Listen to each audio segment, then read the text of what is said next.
अगर मैं तुमसे पूछूं यूट्यूब पे बनाने के लिए सबसे ज़्यादा क्या इम्पोर्टेंट है, अच्छा थंबनेल, अच्छी स्क्रिप्ट या अच्छा कंटेंट, तो पता है मैं क्या बोलूँगा, इनमें से कुछ भी नहीं। क्योंकि अगर आप इन सभी स्किल को परफेक्ट भी कर लोगे तो भी आप यूट्यूब पर ग्रो नहीं हो सकते। क्योंकि आप इस एक स्किल को इग्नोर करते हो तो यूट्यूब और ऑडियंस साथ मिलकर करेगी इग्नोर, क्योंकि ये स्किल है इतनी इम्पोर्टेंट जिसकी वजह से आप यूट्यूब पर ग्रो नहीं हो सकते। और उस स्किल का नाम है वीडियो एडिटिंग। और अगर आपको वीडियो एडिटिंग नहीं आती है तो आप यूट्यूब पर ग्रो होने का रास्ता अपने हाथ से गवा रहे हो। इसलिए मैंने इस कोर्स को स्टार्ट किया है ताकि आप एडवांस लेवल की एडिटिंग सीख पाएं। तो welcome to Alight Motion 3D video editing course, जहाँ मैं आपको बेसिक से लेकर एडवांस लेवल की एडिटिंग सिखाऊंगा, वो भी फ्री में। और इसके लिए आपको लाखों के पीसी की जरूरत नहीं पड़ेगी क्योंकि मैं आपको फोन से सिखाऊंगा, वो भी अलाइट मोशन में। और जिनको अलाइट मोशन नहीं मालूम, तो अलाइट मोशन एक ऐसा इकलौता ऐप है जिसमें आप पीसी लेवल की एडिटिंग कर सकते हो।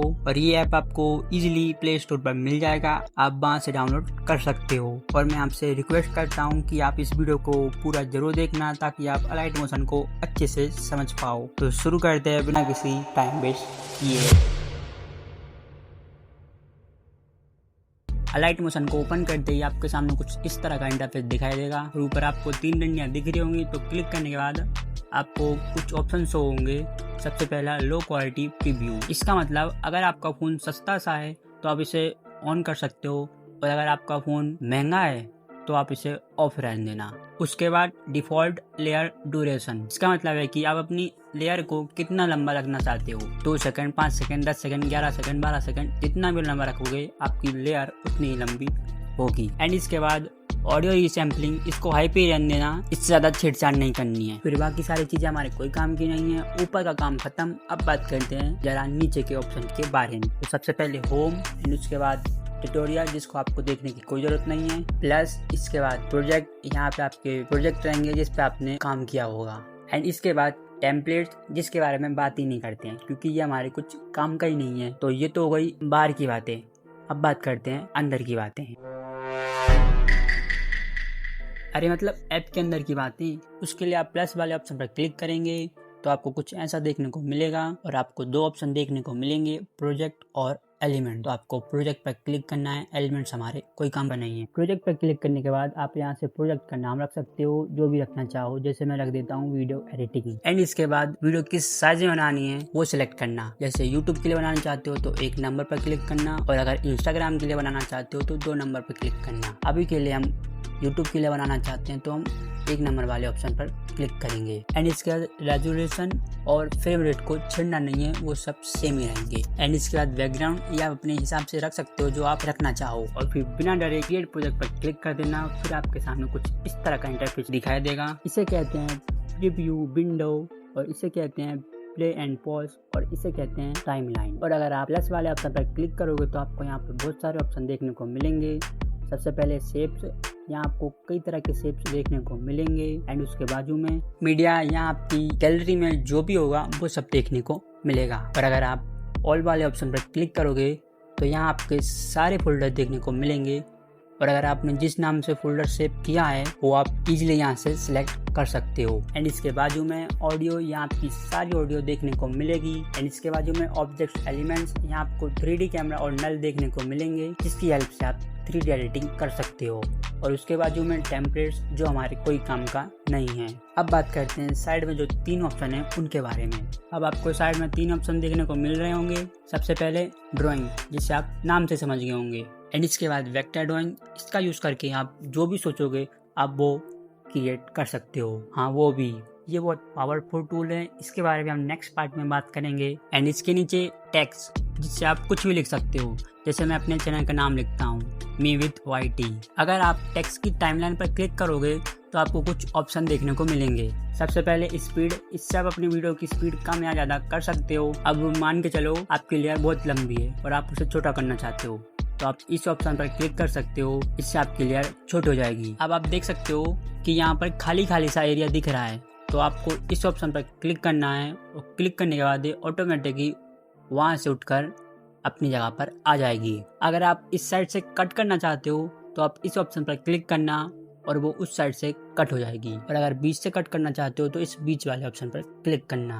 और अगर आप अंडू करना चाहते हो तो इस एरो वाले ऑप्शन पर क्लिक करना। अगर आप कलर चेंज करना चाहते हो तो इस बाल्टी वाले ऑप्शन पर क्लिक करना, और बाल्टी वाले ऑप्शन पर क्लिक करने के बाद आप जो भी कलर रखना चाहते हो वो रख सकते हो। इसके बाजू में ग्रेडियंट, इसका यूज करके आप कई तरह के ग्रेडियंट कलर यूज कर सकते हो। और इसके साइड में जो ऑप्शन है उसका यूज करके आप टेक्स्ट में कोई भी इमेज, कोई भी बैकग्राउंड, कोई भी ओवरले लगा सकते हो। एंड इसके बाद जो ऑप्शन है वो आप खुद ही देख लेना, क्योंकि ये बहुत इजी सा है। एंड इसके बाद बॉर्डर एंड शैडो पर क्लिक करते ही आपको कुछ इस तरह का इंटरफेस दिखाई देगा। सबसे पहले स्टॉक, यहाँ आप स्टॉक को ऑन कर सकते हो और यहाँ से आप स्टॉक को कितनी रखना चाहते हो, कम या ज़्यादा, वो डिसाइड कर सकते हो। एंड इसके नीचे आपको ऐड बॉर्डर का ऑप्शन दिख जाएगा, उस पर क्लिक करते ही आपको यहाँ पर 3 ऑप्शन दिखाई देंगे, इनसाइड, सेंटर, आउटसाइड। और इसके नीचे कलर एंड साइज, कलर मैं इसका रखूंगा रेड। अगर मैं साइज बढ़ाऊंगा तो इनसाइड कुछ इस तरह का दिखाई देगा, और अगर मैं सेंटर में बॉर्डर रखूंगा तो कुछ इस तरह का बॉर्डर दिखाई देगा,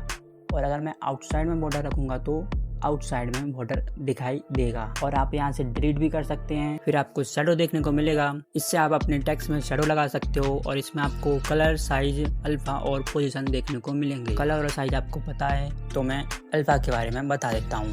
अल्फा से आप शैडो की कितनी ओपेसिटी रखना चाहते हो, और पोजीशन से आप किस साइड में शैडो रखना चाहते हो वो डिसाइड कर सकते हो। फिर बॉर्डर एंड शैडो के बाजू में ब्लेंडिंग और ओपेसिटी वाले ऑप्शन पर क्लिक करेंगे तो आपको यहाँ पे कई तरह के ब्लेंडिंग मोड दिखाई देंगे, जैसे darken, contrast, difference, lighting, colour, marks. और इससे आप टेक्स्ट की ओपेसिटी कम या ज़्यादा कर सकते हो। इसके बाद आपको यहाँ पर मूव एंड ट्रांसफर का ऑप्शन दिखाई दे रहा होगा, तो उस पर क्लिक करेंगे तो आपको कुछ इस तरह का इंटरफेस दिखाई दे रहा होगा, और साइड में आपको कुछ ऑप्शन दिख रहे होंगे। पहले ऑप्शन से आप टेक्स्ट को दाएं, बाएं, ऊपर, नीचे, जूम। इसके नीचे रोटेट का ऑप्शन, इससे आप टेक्स्ट को जितना चाहे उतना घुमा सकते हो। और इसके भी नीचे आपको स्केल का ऑप्शन दिखेगा, इससे आप टेक्स्ट को बड़ा या छोटा कर सकते हो जितना चाहो उतना। और इसके भी नीचे आपको एक ऑप्शन देखने को मिलेगा जिससे आप टेक्स्ट को टेढ़ा मेढ़ा करते हो। अब मैं आपको मिलाता हूँ की फ्रेम और ग्राफ से, जिससे आप एक स्मूथ और बेहतरीन एनिमेशन बना सकते हो। अब मैं आपको एक छोटा सा एनिमेशन बना के दिखाता हूँ की फ्रेम की हेल्प से। यहाँ पे मैं स्टार्टिंग में की फ्रेम लगाऊंगा और कुछ इतना जूम कर लूंगा, और 1 मिनट आगे जाके